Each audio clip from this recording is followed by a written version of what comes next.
Hello everyone and welcome back to Oba's Trending Gist. Today we are diving deep into a topic that got everyone talking. That is the renovation of Nigeria's iconic National Theatre in Lagos. This isn't just about a building, it is about our culture, our history, and the future of Nigerian arts. President Tinubu recently unveils this massive project, and guess who had something to say about it?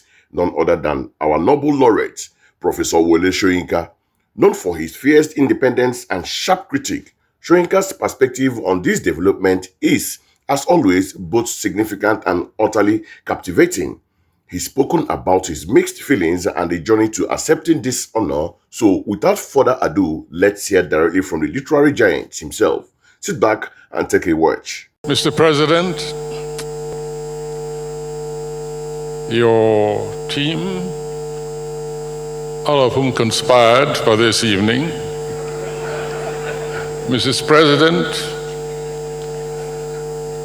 Your Royal Highnesses, who chosen to honor me with your presence on this evening, my colleagues, my students, my teachers, some of them absent. Let me begin by saying that I bring you greetings from Abu Dhabi, from where I've just more or less just arrived from a festival of African theater with emphasis on women dramatists, very often a neglected section of our endeavor. Let me begin by confessing, and I think you know this, that I accepted this honor with mixed feelings. First of all, I'm notorious for having criticized so many appropriations, personal appropriations of public monuments by some of our past leaders, in which we end up, everything is named after them. I think I would, at a modest, even generous estimate, say that about 25% of monuments, whether they're buildings or roads in particular in this country or whatever institutions, are well and truly deserved. Having been guilty of saying that other people do not merit this kind of monumental dedication, and then I have to stand up in public and watch my name being put up as yet another appropriator, it just didn't sit very well on me. But by the time I thought it over again, no, I mustn't forget, one of your predecessors, I actually challenged him in public in Abuja, I must mention this. I said, you're supposed to be, right in public there, you're supposed to be the figure of probity. And yet, you're now occupying a space, the main road towards which is named after one of the most brutal and venal rulers we've ever had in this country. How do you justify that? Of course, he just looked at me and smiled and went on with his own business. I only mention that as one notorious instance of my approach to this, to naming ceremonies, naming events. However, by the time I looked at the history of theater in this country, and I think of my predecessors, Hubert Ogode, Dola Dipo, Fiberissima, the very little known and recognized and celebrated opera composers, operatic composers. Think of Akin Yuba, also musician, composer. Think of Akbavot, another one. By the time I looked at all of them, I said, well, somebody has to carry the can. And if a group of bankers have got together, using some of my money also, I bank with them after all, in order to honor me, what's wrong with that? I said to accept it. I also had a personal reason, nostalgia. I remember this building when it was first erected during a military regime. I think we called it the General's Hat because of the shape of the roof. There's, of course, in the conception, very little of what I call the African architectural intelligence in it. In fact, it was an uprooted structure, which the then Commissioner of Culture saw when he went to, I think it was Bulgaria, and it was not a real theater, it was a Palais de Sport, where people parade in honor of power and then do a bit of athletics, just to show that they're bringing in the people. I took one look at it and he said, I'll take that, but make it 1.5 times the size, because Nigeria is bigger than this country. And that's how this building came to be. All right. Still, we said, we'll manage it. And we had Festac 77 in this very hall. This very hall is a different hall, completely. It's nothing like what that building became over the years. Degraded to such an extent that when Lagos was celebrating 50 years anniversary, and we looked for a hub, a center of activities which will be taking place elsewhere. One of the places we visited was what was here, which is now transformed. I took one look at it, and when the governor and his team wanted to come back and take a second look, I said, you go without me. I said, I've advised you, get somebody secretly, plant a bomb, blow it up. You know. Mabel, I said. It was not just a desert, it was a slum. And these bankers have got together to make me eat my words.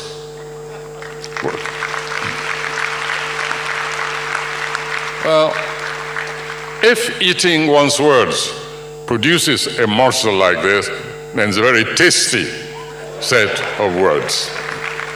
And I want to thank you and congratulate you for doing what I considered and pronounced impossible.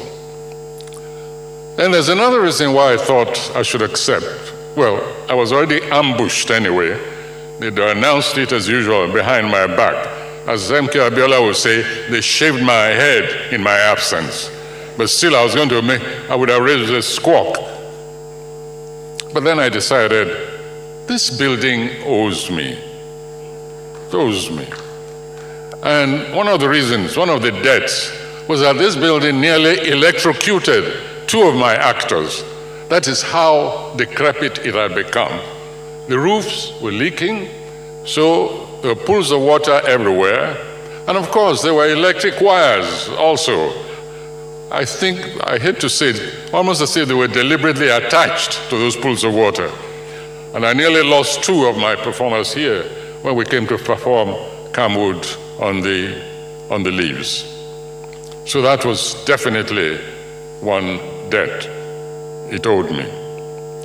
And when shortly after that, I think when a group of artists came to see me in the office, my borrowed office in Lagos, and they said, we want you to come with us, to join us. We want to protest. It seems as if some business people, that was the first attempt, wanted to take this over, and we think they shouldn't be allowed. I said, better go and prostrate yourselves and thank anybody who was foolish enough to want to take over that place. Just go away, leave me alone. But again, I think that created a challenge to the banking consortium, because this was a different group. I think it created a challenge. So having thrown out that challenge and having it picked up, I decided, yeah, I'm owed. I'll accept it. But the greatest reason, however, was a very personal one. Over the years, I've discovered that I'm not really real, that I'm a bit of dramatic creation by some anonymous artists. everything around me seems to involve drama. If I speak, it's drama. If I don't, then other people say it's drama. I mean, how many people here, for instance, I've just announced that I've just flown in from Abu Dhabi. Look at the coincidence.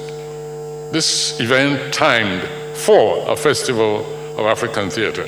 To how many people timed for an event which was happening so many thousand kilometers away, involving this very kind of occupation? That kind of coincidence is not very usual. Then I was going to another festival just a few months ago, virtually on my birthday, as a matter of fact, and something happened to me. I mean, how many of you here can claim to be kidnapped at 91 when going to a theater festival? So that's another unique factor. So I think these bankers did some research, looked around and said, you know, this character is really a dramatic piece of work himself. Let's name it after him. And then they also thought, I mean, especially the artists around them, they said, well, if theater dries up, if these writers, directors, choreographers, and so on, if they run out of material, if they run dry, all they have to do is say, look at that name, go and create some theater around him. They don't have to work very hard. So having taken into consideration all these factors, I decided, well, maybe I may as well. After all, it's one thing it doesn't cost any money for you personally. Your name, it's already given to you. So if people want to borrow it, even without paying royalties, it's okay, they can have it. So finally, and in all seriousness, I want to thank you for this honor, those of you who've been involved in it, including your president, who's a great conspirator. You know, he knows how to lay ambush here and there, but it's okay. This netted yet another victim, and I want to thank him. And for all those who will be using this hall, let me remind you that I merely represent the preoccupation, the commitment of others like Hubert Ogunde. I've already mentioned some of them, and not merely in this country, but outside. Names like we bandied around quite recently, Bernard Dadi from Senegal, Sonny Laboutansi, Wiri Leaking, a woman, that's a woman's name, by the way, from Cameroon, many of you would not have heard of. And my hope is that with the recreation of this building, this institution, we won't be going all the way to Abu Dhabi to watch African theater. Thank you very much. Wow, did you catch that? Professor Wole Soyinka never one to mince words, delivering a speech that was both historical accounts and a powerful commentary on the state of our nation's cultural infrastructure. His speech was truly multi-layered. First, Soyinka candidly admitted to having mixed feelings about accepting the honor associated with the renovated theater. This stems from his well-known criticism of past Nigerian leaders who often appropriated public monuments, naming them after themselves. He even joked about not wanting to be seen as yet another appropriator. He recounted bringing greetings from a festival of African theater in Abu Dhabi, highlighting the irony that Africans often have to go abroad to see African theater. He then delved into the theater's history, sarcastically labeling the original structure the General's Hat due to its roof shape. And if you are passing that National Theater, if you are on that Echo Bridge going to the island, just look at that National Theater, you see a shape of a military's hat. So that is what Soyinka is saying here. And its conception during a military regime. He sharply criticized its original design, noting it lacked African architectural intelligence and described it as an uprooted structure. More distressingly, he painted a grim picture of its decline over the years, deteriorating into a slum with leaking roofs and exposed electrical wires, to the point where two of his actors were almost electrocuted during a performance. He concluded this part of his speech by saying the building owed him. However, his stance dramatically shifted with the current renovation. He expressed his gratitude to the banking consortium that spearheaded the project, acknowledging that their efforts successfully resurrected what he once considered impossible to redeem. He humorously noted that if eating one's word could lead to such a magnificent result, then it was a very tasty set of words indeed. This sentiment underscores a powerful message of hope and pragmatism, suggesting that genuine impactful change can prompt even the staunchest critics to acknowledge progress. The idea that Nigeria will no longer need to travel to places like Abu Dhabi to experience quality African theater is a testament to the potential impact of this renovation.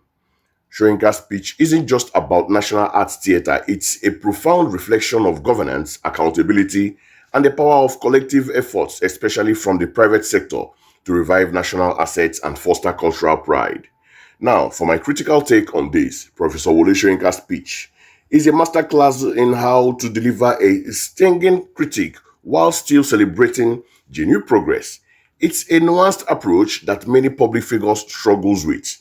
He didn't shy away from exposing the historical neglect and the flaws in the original conception of the theatre. This serves as a vital reminder that while we celebrate achievements, we must never forget the missteps of the past, especially when it comes to the stewardship of public resources. What truly stands out is the role of the private sector, particularly the banking consortium, in making this renovation a reality.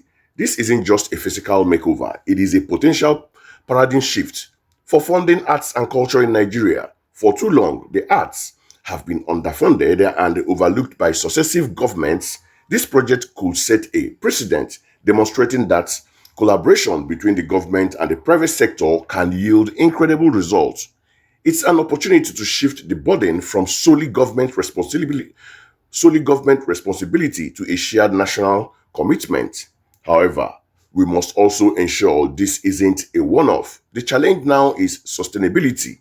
How do we ensure this renovated theater doesn't fall back into disrepair? How do we cultivate a vibrant ecosystem that consistently produces world-class African theater as Soyinka envisions? This involves proper maintenance, strategic programming, and the continued investment in the arts themselves. The tasty words of eating crow should encourage more actions, not just applause. This renovated theater should be a beacon not just for Nigerians but for the entire continent, proving that Africa art can strive on African soil.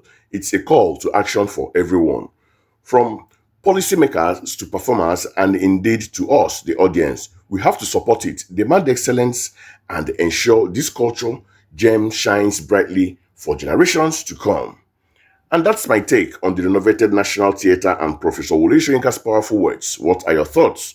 Drop them in the comments below. Don't forget to like this video, share it with your friends, and if you haven't already, hit that subscribe button and turn on the notification bell so you don't miss out on more trending gist. Until next time, stay woke, stay informed, and keep trending.